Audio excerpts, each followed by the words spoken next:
Bah, d'abord, pourquoi faire 5 numéros sur Brigitte Macron? Tu vois, normalement, c'est pas comme ça qu'on procède. Normalement, un portrait, il fait 2 pages ou 3 pages. Et là, si tu veux,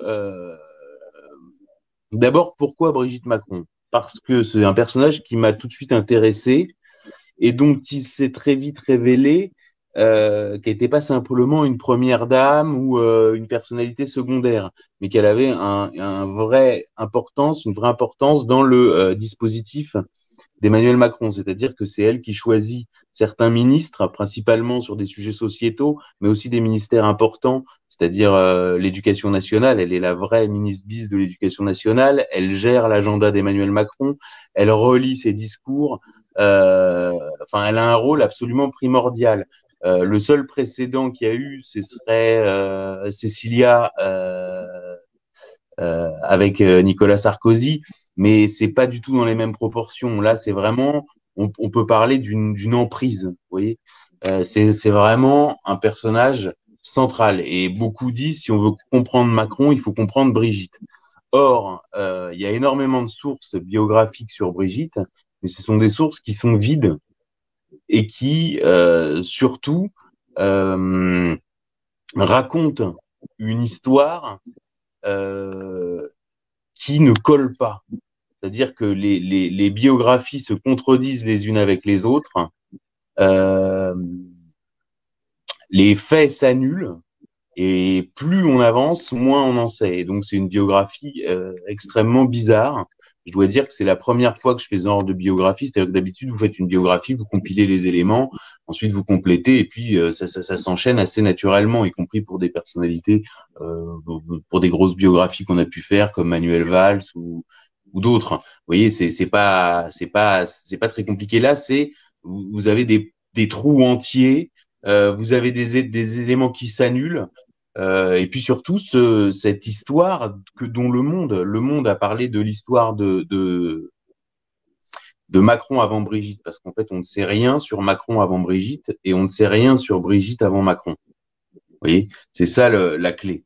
D'abord, et le monde a parlé d'une légende officielle, et tous les biographes, même autorisés, mais un tant soit peu sérieux sur Brigitte Macron, finissent toujours par écrire dans leurs livres, en substance, je suis en train de réciter quelque chose de bizarre. Et en signifiant qu'ils n'y croient pas. C'est le monde, je vous dis, la phrase qui résume tout, c'est le monde, il n'y a pas quotidien, enfin, le quotidien de référence qui vous dit c'est une légende officielle. Légende, ça renvoie à Bureau des légendes, ça veut dire une biographie inventée officielle, légende officielle. Voilà, c'est ça que ça veut dire, c'est un personnage sous légende.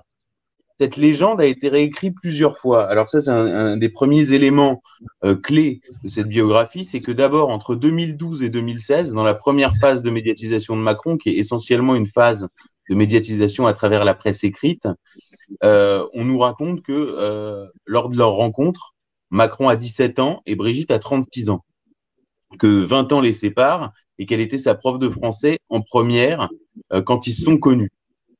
Or, à partir de 2016, on va découvrir l'âge de Brigitte va être donné, enfin une date de naissance de Brigitte va être donnée, 13 avril 53, et on va découvrir qu'ils se sont rencontrés en vérité en 92, que Brigitte a repéré Emmanuel Macron en fin de classe de troisième, et qu'il avait en fait 14 ans et elle 39. Et donc, et que c'était dans le cadre d'un atelier théâtre. Or, dans la première mouture de la légende officielle, quand il avait 17 ans, elle 36, qu'elle était sa professeure de français, etc., les articles faisaient témoigner des élèves de Brigitte qui expliquaient que Macron était donc dans sa classe, alors qu'il n'a jamais été dans sa classe, dans la deuxième version de la légende officielle, et que en classe, elle lisait les poèmes de Macron devant toute la classe. Donc là, on a déjà un premier problème, c'est que on a tous les médias qui mentent, et ensuite on a des témoignages inventés. C'est-à-dire que le fameux témoignage de l'élève qui dit elle lisait les poèmes devant toute la classe est un témoignage faux. Donc voilà, donc on a déjà un premier problème, c'est-à-dire que déjà on voit que sur 4 ans, entre 2012 et 2016, l'histoire de Macron a été 20 ans d'écart, il avait 17 ans, elle 36, et puis qu'à partir de 2016, ça devient 14 ans, 39, cours de théâtre, il n'y a plus de cours de français, etc. Et donc, alors ça c'est un élément très parlant de la biographie, c'est un élément très parlant, mais tous les autres épisodes de la biographie de Brigitte relèvent de ce biais-là. D'ailleurs, si tu vas dans le premier numéro de la série, le 497, tu peux peut-être montrer aux auditeurs. Je suis dessus, là. Je reproduis à l'intérieur une capture d'écran du site de Closer aujourd'hui. Tu verras où tu vois marqué quand tu vas sur Closer, tu as un bandeau qui s'affiche avec écrit, voilà, avec quand tu regardes bien, il y a écrit ils se sont connus en 1995, donc sous-entendu, il avait 17 ans et elle est de 20 ans son aînée, alors que c'est faux. C'est-à-dire que si elle est née en 53, ça veut dire elle a près de 25 ans de plus que lui et ils se sont connus en 92. Donc, la première partie de la légende sert en fait à alimenter, je dirais, une propagande Internet. La première mouture de la légende sert à alimenter une propagande Internet pour les gens qui vont sur les sites de la presse People. Vous voyez, et dans les premières bios de Brigitte, on trouve qu'elle est née à la fin des années 50. Tu vois, et ensuite, dans la première bio officielle qui va sortir, la première vraie bio officielle qui s'appelle Et Brigitte créa Macron, qui paraît au printemps 2016, à ce moment-là,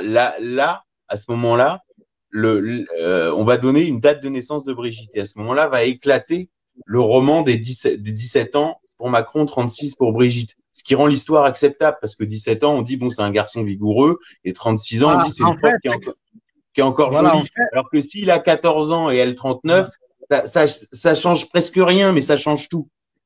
Le problème de 14 ans, c'est que tu rentres sur une suspicion où tu as un détournement de mineur avec 2 circonstances aggravantes. Parce que c'est en dessous de 15 ans et tu es en milieu scolaire. C'est-à-dire que c'est de toute façon, la limite d'âge de 15 ans est réduite à 18 dès lors que tu es responsable d'enfant, si tu veux. Donc, quand tu es en milieu scolaire, il n'y a pas de limite d'âge. Mais si tu veux, en gros, tu as quand même 2 circonstances aggravantes. C'est-à-dire moins de 15 ans et enfants dont on a la charge dans le cadre d'activités scolaires ou théâtrales, etc. Donc, si tu veux, bon, c'est déjà très bizarre que la biographie, parce qu'en fait, c'est pas moi qui en parle, c'est que toute la presse, toute la campagne présidentielle de 2017 a été anglée sur Brigitte, sur ce couple exceptionnel qui formait, machin, etc. Donc ensuite, ils ont réécrit encore l'histoire en expliquant que c'était une relation purement intellectuelle, etc. Enfin bon, tout ça est très détaillé dans mon enquête. Alors, il y a plusieurs choses qui sont bizarres. Bon, là, je t'ai souligné un élément, mais par exemple, des journalistes qui s'intéressent à Brigitte Macron ça va te sembler complètement, je veux dire, on n'a pas de leçon de démocratie à donner aux autres pays. C'est-à-dire qu'un journaliste qui fait une biographie de Brigitte Macron, à part moi qui fais des biographies inautorisées, mais si tu veux, le journaliste qui a une carte de presse, qui travaille dans un grand média, etc., eh ben, il fait un dossier qu'il envoie aux communicants de Brigitte Macron. Et il est reçu par cette équipe de communicants qui est composée de 2 personnes qui s'appellent Tristan Bromet et Pierre-Olivier Costa. Bon. Et eux, ensuite, vous font passer cet entretien. Et puis ensuite, vous disent, bah voilà, vous pouvez rencontrer Brigitte Macron. Et ensuite, on vous donne un ensemble documentaire. Et ensuite, vous faites votre papier à partir de la documentation que vous a donné le service de presse de Brigitte Macron à l'Élysée. Alors là, encore, il y a une autre anomalie qu'on remarque. C'est-à-dire que Brigitte Macron, on nous raconte quoi? On nous raconte qu'elle est issue de la bourgeoisie catholique d'Amiens. Bourgeoisie catholique de droite, voire très à droite. Elle-même a fait toute sa carrière d'enseignante dans les établissements jésuites. Et que c'était une prof extraordinaire qui serait un genre de... En fait, on nous présente un genre de Christine Boutin, mais avec le physique de Claudia Schiffer, quoi. C'est ça l'idée. C'est Christine Boutin du point de vue idéologique, mais physiquement, c'est Claudia Schiffer. Bon. Donc, elle est très croyante, alors. Voilà, donc là, vous vous dites, bon, mais alors, et là, vous regardez le CV des 2 communicants que je viens de citer, qui sont Tristan Bromet et Pierre-Olivier Costa. Et là, vous vous rendez compte que, en fait, avant de s'occuper de Brigitte, il s'occupait de la communication de Bertrand Delanoë, maire Oui. socialiste, homosexuel affiché. Enfin, si tu veux, c'est voilà, c'est du C'est pas très jacklandisme. catholique. Donc, C'est pas très catholique. voilà, exactement. Donc, si tu veux, ça colle pas. Tu vois, si tu es d'un milieu catholique de droite de province, tu as des communicants catholiques de droite de province. Si tu es du milieu homosexuel Exactement. parisien, tu as des communicants du milieu homosexuel parisien. Ensuite, il y a une Ouais. deuxième anomalie. Quand on observe les équipes qui ont été chargées d'écrire le storytelling d'Emmanuel et Brigitte Macron, puisque c'est un storytelling, on se rend compte qu'en fait, ce sont les mêmes équipes qui œuvraient pour Strauss-Kahn, si tu veux, lors de la primaire entre 2006 et 2011, quoi. Même avant. C'est-à-dire que ce sont les équipes qui ont œuvré pour Strauss-Kahn pendant 20 ans, qui, dès que Strauss-Kahn est tombé, se sont mis au service de Macron à partir de 2012. Donc là, c'est pareil, ça colle pas. C'est-à-dire soit c'est la Ouais. bourgeoisie catholique de province, soit c'est Strauss-Kahn. Mais il faut savoir, et à ça va s'ajouter Michel Marchand, qui s'occupe de la communication, qui est présentée par Niel, Xavier Niel, qui est connu pour avoir trempé dans des affaires de proxénétisme, etc., qui s'occupe de Monaco, où il y a des tas Niel, d'histoires. c'est le mec qui a Free, c'est ça? Ouais, Niel, c'est ça. Ouais, voilà, c'est ça. Et puis, entre autres. Casar.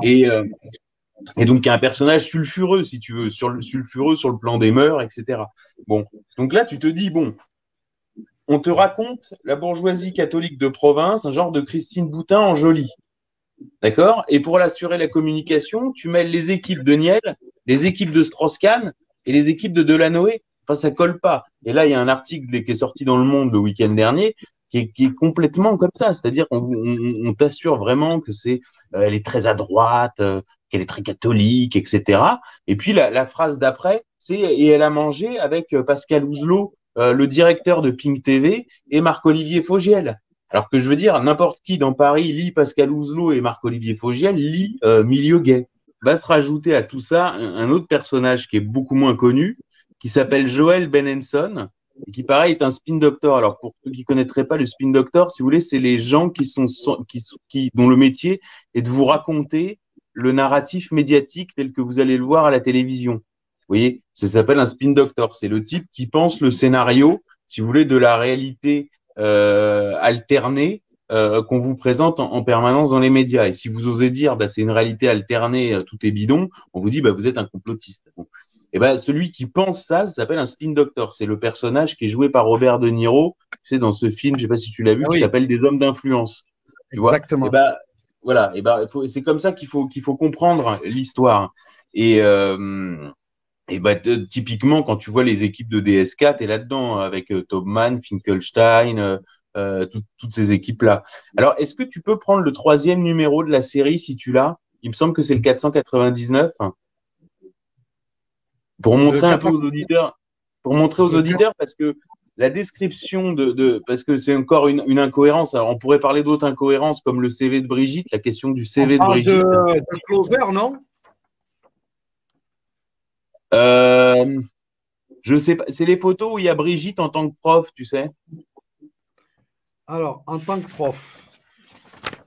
Alors, je sais pas si c'est dans le 3e ou je sais pas dans quel exemplaire c'est exactement. Je vais chercher. Alors, moi, j'ai des photos, l'écharpe de Brigitte. Voilà, exactement. Exactement. Alors, voilà. Ça, c'est pour te situer le niveau de n'importe quoi. D'abord, je précise que dans les premières biographies de Brigitte, on trouve qu'elle a le bac mention très bien et qu'ensuite, elle passe un CAPES de lettres. Donc, elle devient prof de français comme ça parce qu'elle a un CAPES de lettres. Et ensuite, on découvre qu'en fait, elle a eu le bac à 19 ans et qu'elle n'a pas eu le CAPES, alors qu'elle a fait une carrière dans les meilleurs établissements de la capitale, Saint-Louis-de-Gonzague. Si vous n'avez pas le CAPES, je ne sais pas comment vous rentrez. Donc, il y a un piston initial. Montre l'autre page. Voilà. Donc, voilà, ça, c'est une photo. Alors, parce que on nous a expliqué que Brigitte Macron, quand elle était prof, elle était en slim, en mini-jupe, que vraiment c'était une pin-up, que tous les garçons salivaient sur elle, etc. Et donc nous, on a retrouvé à partir d'une faille en fait dans le storytelling de Brigitte, qui est un documentaire qui s'appelle Brigitte Macron, un roman français, qui devait pas être produit. Et puis finalement, le producteur Georges-Marc Benamou et la réalisatrice Virginie Linhart ont fait le mur à l'Élysée pour quand même réaliser leur documentaire. Et l'Élysée a été obligé de leur fournir un ensemble de documents pour retracer la vie de Brigitte Macron en images, ce qui n'avait jamais été fait. Et le problème, c'est que toutes les images qui sont produites dans ce documentaire nient intégralement le récit qui a été fait précédemment avec des témoins plus ou moins fabriqués par les communicants. Donc on voit bien que Brigitte n'était pas une pin-up, on voit bien qu'elle n'était pas très jolie et surtout sur toutes les photos de classe, moi ça à la limite, je veux dire, ça me regarde pas qu'elle soit pas très jolie. Vous comprenez, ça n'a aucun intérêt pour moi. Le seul intérêt, c'est pourquoi on a 40 témoignages qui vous disent c'est une pin-up, elle était en mini-jupe, elle faisait saliver tous les garçons. Et puis la première fois on vous montre des photos d'elle à cette époque-là, bah c'est pas ça. Je veux dire, c'est radicalement pas ça. Vous voyez, et surtout, il y a toute une série de photos de classe où elle porte une écharpe, elle cache son cou. Et quand vous regardez encore Brigitte aujourd'hui, avec sa coupe, pour ne pas dire sa perruque, parce qu'on va pas être, définitif, mais disons au moins avec sa coupe, elle cache son cou. En particulier aujourd'hui, c'est cervical, mais à l'époque, elle cache vraiment tout le cou. Donc, je te laisse continuer pour qu'on puisse avancer. Bah, d'abord, le premier qui a travaillé sur Brigitte de façon non autorisée, c'est un type qui vient de France 2 et qui a été qui est passé par France 2 et qui a bossé dans les études d'opinion et qui s'appelle Éric Stemelen. Et c'est le premier qui fait une chronologie, en fait, de la médiatisation de Brigitte. C'est un type d'extrême gauche, hein, et il fait le premier, peu importe, et il fait la chronologie et il dit, voilà, c'est n'importe quoi. Et moi, à cette époque-là, c'est ce que je ressens profondément en accumulant et en lisant tout ce que je lis sur tout ce qu'il y a sur Brigitte. Et c'est à ce moment-là que je me dis, bon, j'ai un angle déjà où partir. Et lui voit qu'il y a d'énormes problèmes. C'est-à-dire que, par exemple, la date du divorce, par exemple, elle a un premier mari, Brigitte.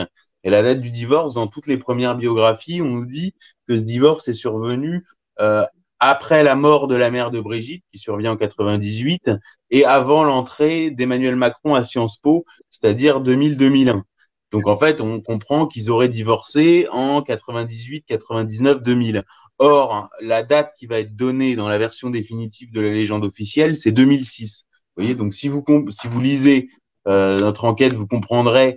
Bon, mais c'est une incohérence parmi des centaines de petites incohérences. Par exemple, bon, ça c'est une incohérence que je relève pas, mais on nous dit par exemple que Brigitte a peur de l'avion. Bon, ce qui n'empêche pas qu'elle va tous les week-ends en hélicoptère, alors que c'est à 20 km de Paris, à la Lanterne, qui est la résidence de week-end, tu sais, des présidents de la République, tu sais, qui a été récupérée par Sarkozy à l'époque de Fillon. Enfin, bon. Donc, si tu veux, elle prend l'hélicoptère tous les week-ends pour aller à la Lanterne, qui est à 20 km de Paris. Par contre, elle a peur de l'avion. Donc, ensuite, donc je continue mon enquête, et puis pendant mon enquête, je rentre en relation avec une dame qui s'appelle Natacha Ray. Natacha Ray, c'est une dame citoyenne normale, mais qui, elle, se pose des questions sur Brigitte. Et Natacha Ray me dit un élément qui est intéressant. Voilà, alors montre bien, je vais expliquer la page 8, voilà. Je vais expliquer. Donc ça, c'est le faire-part du premier mariage de Brigitte. Donc voilà, bon, j'invite les auditeurs à se le procurer, comme ça on verra mieux. Mais alors, le type avec la tondeuse à gazon, c'est la première photo, c'est la première fois qu'on nous a montré le premier mari de Brigitte, André-Louis Auzière. Voilà. Et un an après est sorti le faire-part de mariage, et là, on voit bien que c'est pas du tout le même type. Et la fille sur le faire-part n'a pas l'air du tout d'être Brigitte. Donc on voit que déjà le type c'est pas le même, donc le type peut pas avoir changé d'apparence. Or, il existe un type, attends, montre la page d'à côté, qui s'appelle lui Jean-Louis Auzière et qui en fait est le type du faire-part. Or, ce Jean-Louis Auzière a une épouse qui s'appelle Catherine Audois, et cette Catherine Audois ressemble beaucoup aux filles de Brigitte. Voilà. Donc lui c'est le type. Donc là à gauche on a le André-Louis Auzière du faire-part en 74, et là on a Jean-Louis Auzière aujourd'hui. Donc voilà. Donc on peut vraiment voir que c'est le même personnage. C'est juste que c'est le poids des ans quoi qui change. Mais André-Louis Auzière serait donc Jean-Louis Auzière. Or Jean-Louis Auzière ne peut pas être le premier mari de Brigitte puisqu'il a pendant toute cette période-là, il est marié avec une femme qui s'appelle Suzanne Spray. Bon. Donc monte la page d'après. Et donc donc ce type est aujourd'hui marié avec une dame qui s'appelle Catherine Audois. Voilà, exactement, Catherine Audois. Et ce que me dit Natacha Ray, elle me dit, mais regardez, Catherine Audois, elle ressemble vraiment aux enfants de Brigitte. On dirait, c'est très troublant. Et son mari se retrouve sur le faire-part de mariage de Brigitte. Donc, il y a une complicité, il y a au moins une complicité du couple Jean-Louis Auzière, Catherine Audois, sinon un lien de famille. Et si lien de famille il y a, Catherine Audois est la mère des filles. Et donc, si c'est la mère des filles, Brigitte, faut bien qu'elle soit quelque chose. Or, dans la biographie de Brigitte, il y a un personnage fantôme qui s'appelle Jean-Michel Trogneux, qui est un frère caché de Brigitte, un frère caché, qui apparaît pour la dernière fois dans les documents des sociétés de la famille Trogneux 3 jours avant le mariage de Brigitte Macron avec Emmanuel et qui réapparaîtra plus jamais après. La thèse donc de Natacha Ray, c'est que Jean-Michel Trogneux et Brigitte Macron seraient la même personne, ce qui voudrait dire qu'en fait, selon elle, Jean-Michel Trogneux aurait eu une vie de famille jusqu'au milieu des années 80, aurait à ce moment-là opéré une démarche de, comme on dit pudiquement, de réassignation de genre et serait devenue Brigitte dans les années 90. Et donc, grosso modo, que Brigitte Macron serait un trans. Alors, c'est une hypothèse. Alors, cette hypothèse, elle a des points forts et des points faibles. Ça veut dire que, par exemple, il existe un acte de naissance de Brigitte Trogneux. Or, mais ce qu'on remarque, c'est que l'Élysée a fabriqué des faux. C'est-à-dire ils ont fabriqué des fausses, ça on le démontre dans Fait et Documents, donc je vous renvoie à Fait et Documents, mais ils ont fabriqué des fausses photos de Brigitte Enfant, au moins 2 fausses photos. Sur la photo de famille, il y a une petite fille sur les genoux, on nous dit c'est Brigitte. Mais en fait, quand on regarde bien la bio, il y a une nièce de Brigitte qui a été effacée de la biographie officielle et qui pourrait très bien être cette petite fille sur les genoux. Il y a un autre document qui atteste de l'existence d'une Brigitte Trogneux, épouse Auzière, qui est sa fameuse candidature au municipal en 1989 en Alsace. Or, quand on restaure la photo de ce tract qui a été diffusé une seule fois comme étant un tract étant retrouvé dans un tiroir d'un habitant de ce village d'Alsace, quand on restaure la photo, on voit très bien que la personne n'est pas Brigitte. Par ailleurs, les faire-part de naissance des 3 enfants de Brigitte ne mentionnent pas les prénoms des parents. Et par ailleurs, on a vu que le faire-part de mariage était un faux. Donc, c'est un faux, donc il est tiré d'un fac-similé modifié qui a été déposé à la BNF, puisqu'on a récupéré ce document à la BNF. Or, le personnage est Jean-Louis Auzière et l'épouse n'est pas Brigitte. Donc, on n'est pas à un faux. Donc, ça veut dire que le faire-part, on ne peut pas exclure que le faire-part de naissance de Brigitte disponible dans le courrier Picard soit lui aussi un faux. Alors, je précise sur l'hypothèse de Natacha Ray que ce qui m'a tout de suite intéressé, c'est que je lui dis bon, votre hypothèse est intéressante, mais bon, pour l'instant, on n'a pas de preuve définitive. Moi, j'aime bien avoir une preuve définitive quand j'avance quelque chose. Et je dis on n'a pas de preuve définitive. Et bon, d'abord, il faut dire que sur la transsexualité, la preuve définitive, c'est très très compliqué parce qu'en fait, la loi est extrêmement favorable au transgenre. L'idéologie transgenre, c'est une idéologie qui en fait renvoie à l'indifférenciation. Le concept clé, c'est l'indifférenciation entre les hommes, les femmes, entre les races, entre les cultures, etc. Donc, le système est très favorable au transgenre et quand vous devenez transgenre, vous changez tout à l'état civil. Voyez, parce que selon le sexe dont vous poussez, toi, si demain tu décides de t'appeler Latifa, par exemple, et que tu prouves que dans ta vie intime, tu considères que tu t'appelles Latifa, la loi est extrêmement favorable à cette réassignation de genre. Et quand Natacha Ray, donc qui me parle de ça pour la première fois, je lui dis, à ce moment-là, contactez Catherine Audois, dont vous pensez qu'elle est la mère des enfants de Brigitte. Donc Brigitte serait le père, et puis exposez-lui votre hypothèse et vous voyez comment elle réagit. Donc, elle trouve le numéro professionnel de Catherine Audois qui est disponible sur Internet. Catherine Audois est peintre, donc elle a son numéro sur Internet pour qu'on puisse acheter ses tableaux, etc. Et donc, elle lui écrit juste, écoutez, j'ai l'impression que André-Louis Auzière et votre mari sont la même personne. Et je me demande si Brigitte n'est pas Jean-Michel Trogneux. Là, elle regarde les deux messages s'allument, tu sais, quand sur WhatsApp, quand tu vois le bleu en dessous, qui signifie que le message a été lu. Tu vois? Donc ça, elle le voit, donc elle répond pas. Mais par contre, 2 semaines après, Natacha Ray se retrouve avec la gendarmerie dans son salon, qui l'emmène 5 heures en garde à vue, qui lui prennent son téléphone, qui lui posent tout un tas de questions et qui lui disent qu'ils agissent parce que suite à une plainte déposée par Catherine Audois. Tu vois, si toi, par exemple, il y a un type qui vient et qui te dit écoute, t'es le cousin de Macron, bah soit tu lui réponds pas, et puis s'il insiste, tu le bloques. Mais de là à aller porter plainte et de là à ce que la gendarmerie se mobilise, bon, c'est qu'il y a un problème. Et rien que pour ça, parce que l'Élysée est trop pourvoyeur de fake news et trop je sais pas comment dire mais avec les journalistes, il y a vraiment un problème.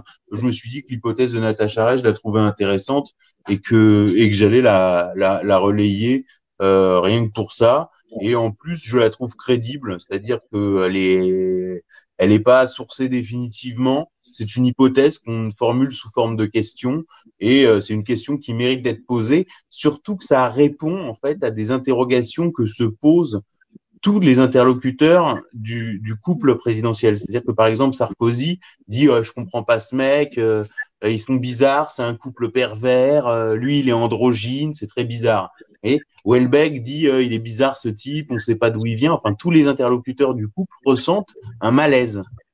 Et en fait, l'hypothèse transsexuelle explique ce malaise, tout comme elle explique cette bio tout le temps remaniée, cette biographie tout le temps remaniée. Regardez par exemple la biographie de Amanda Lear sur Wikipédia, bah, vous verrez, c'est exactement le même processus. Vous avez plusieurs endroits de naissance, elle raconte ça, après ça s'est passé là, et, enfin, tout est tout le temps réécrit parce qu'en fait, si vous voulez, la dysphorie de genre, c'est-à-dire quand vous êtes un homme et que vous vous pensez femme ou que vous êtes une femme et que vous vous pensez homme, et ben en fait génère un refus du sexe d'origine. Et donc une fois que le changement de sexe est opéré, vous avez un rejet psychiatrique du passé qui fait que vous rentrez dans un processus de réécriture de votre histoire précédente.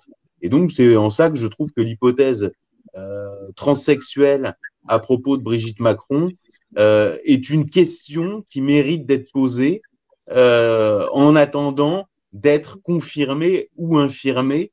Mais en tout cas, je dois dire que la plupart de mes interlocuteurs qui ont lu le dossier me disent bon, bah, maintenant, je veux jouer une photo d'elle, j'arrive pas à ne pas y penser, quoi. Voilà.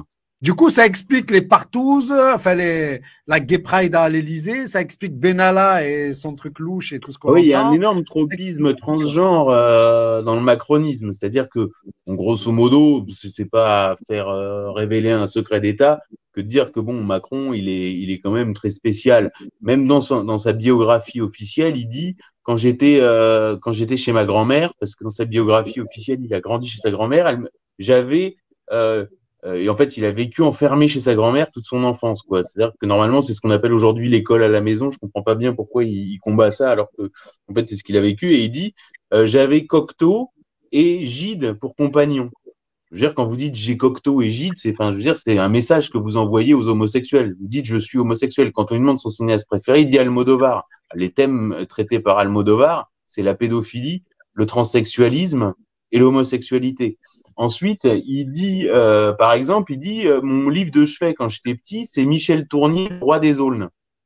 Alors, Le Roi des Aulnes, il faut savoir ce que c'est. C'est le prix Goncourt 77. Le Goncourt, c'est toujours une synthèse de toutes les obsessions de l'époque. Je ne sais pas si tu as vu, mais là, le Goncourt a été remis à un migrant LGBT sénégalais. Ils ont remis le Goncourt à un blédard sénégalais LGBT. Tu vois, parce que c'est les obsessions de l'époque. Tu vois, l'immigration, les LGBT, et puis les blacks. Donc, si tu veux, tu fais l'intersectionnalité, comme ils appellent ça, et tu obtiens le prix Goncourt 2021. Bon, bah, Michel Tournier, c'est les obsessions de l'élite en 1977, c'est-à-dire les nazis, les juifs et la pédophilie. Donc, c'est un bouquin qui raconte en fait un type qui est un pédophile et qui aime bien aller regarder les cadets de la SS dans les douches, quoi. Tu vois, c'est ça l'histoire. Et donc Macron te raconte que ça, c'était son livre de chevet. Tu vois, alors que le bouquin, tu le lis, c'est un truc, enfin, c'est un manifeste pédophile, quoi. Je veux dire, si t'es pas pédophile, Ouais. tu lis pas ce bouquin, quoi. Il y a aucune chance que tu le lis, ou même que tu le connaisses, si t'es pas pédophile. Tu vois, par Non, mais exemple, il y a d'autres trucs bizarres. Par exemple, on nous raconte que Macron, quand il était en Cagne à Henri IV, il a écrit un livre. Bon, déjà, c'est n'importe quoi. Quand tu es en Cagne à Henri IV, c'est comme quand tu es en médecine. Tu es en Cagne à plein temps ou tu es en médecine à plein temps. Tu t'écris pas un livre quand tu es en Cagne, ça n'existe pas. Donc déjà, c'est n'importe quoi. Et le livre, ce serait appelé Babylone, Babylone. Tu vois, donc déjà, le titre est explicite. Et ensuite, il retrouve un témoin, soi-disant, qui aurait lu le livre de Macron. Alors au début, on nous dit qu'il y a que Brigitte qui l'a lu. Ensuite, on nous dit qu'il y a un éditeur qui l'a lu, mais l'éditeur en fait est déjà mort. Ensuite, on nous dit qu'il y a un copain de classe qui l'a lu. Et le copain dit ah c'est incroyable, il y avait des scènes de sacrifice humain, on s'y croyait, on croyait y être. Tu vois, mais tu te dis attends c'est quoi ce délire? C'est-à-dire déjà t'écris un bouquin alors que t'as autre chose à foutre. Ensuite tu l'appelles Babylone, Babylone, et ensuite dedans tu racontes des scènes de sacrifice humain. Enfin, en fait, ils prennent vraiment les gens pour des cons. Tu vois, et ils envoient des signaux comme ça en prenant les gens pour des cons. Tu vois, et voilà, l'Élysée est une usine à fake news. Alors sur les réseaux sociaux, ce qui est intéressant, par exemple sur mon dossier, ils vont reprendre des éléments, 3 éléments de vrai, et après ils vont mettre un élément faux. Tu vois, et comme ça ils te décrédibilisent. Tu vois, par exemple, la photo, euh, la prof, le mari et l'amant, et ben, tu peux très bien penser que c'est l'Élysée qui l'a fabriqué. C'est complètement dans leur genre. Je certifie pas à 100% que c'est eux qui l'ont fabriqué, parce que c'est un photomontage qui est un faux grossier, mais je certifie pas à 100% que c'est l'Élysée qui l'a fabriqué, mais pour commencer à comprendre leur psychologie, je le pense, je l'envisage très sérieusement. c'est incroyable.